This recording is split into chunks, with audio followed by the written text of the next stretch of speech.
अस्सलाम वालेकुम। उम्मीद है आप लोग सब ठीक होंगे। आज मैं आपको वाइट चने की पुलाव की रेसिपी बताऊंगी। मैंने जो सफ़ेद चने हैं वो आंच पर रख दिए हैं और 45 मिनट तक हमने इसको अच्छी तरह से चनों को पकाना है। 45 मिनट हमारे हो चुके हैं, तो अब हमने इसको प्रेशर से हटा देना है। खोल के चेक करना, तो हमारे जो है चने वो हो गए हैं। अब हमने घी ऐड कर देना है और इसमें हमने प्याज डाल देना है और इसे हैश ब्राउन होने तक अच्छी तरह से पकाना है। उसके बाद जैसे ये हैश ब्राउन होंगे, हम इसमें थोड़ा सा पानी ऐड करेंगे और इसमें लहसुन का पेस्ट ऐड कर देंगे। फ्राई हो गया है, पानी डाल देंगे हम इसमें और थोड़ा सा लहसुन हमने इसमें ऐड कर दिया है। टमाटर और हरी मिर्च हमने ऐड कर देनी है। खुश्क धनिया पाउडर वो हमने इसमें ऐड कर देनी है।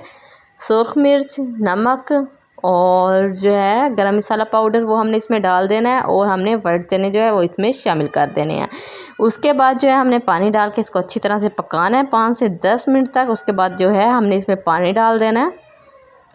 पानी डालने के बाद हमने जो है इसको जब तक बॉयल नहीं आता तब तक हमने इसमें राइस ऐड नहीं करने। जैसे ही ये बॉयल आने लगेगा उसमें हमने जो है राइस वो डाल देने हैं।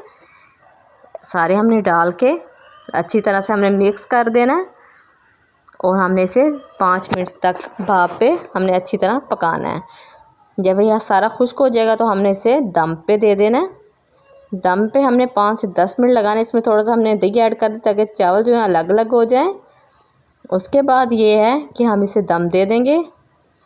हमारी जो रेसिपी है वाइट चना रेसिपी वो तैयार हो चुकी है। आप लोग घर में लाजमी ट्राई करें, बहुत ही औसम बनते हैं, बहुत ही लजीज किस्म के बनती है हमारी रेसिपी। और अगर मेरा चैनल सब्सक्राइब नहीं किया तो subscribe my channel hummus kitchen. Okay guys, दुआओं में याद रखना। मेरी रेसिपी तैयार हो गई। अल्लाह हाफिज़।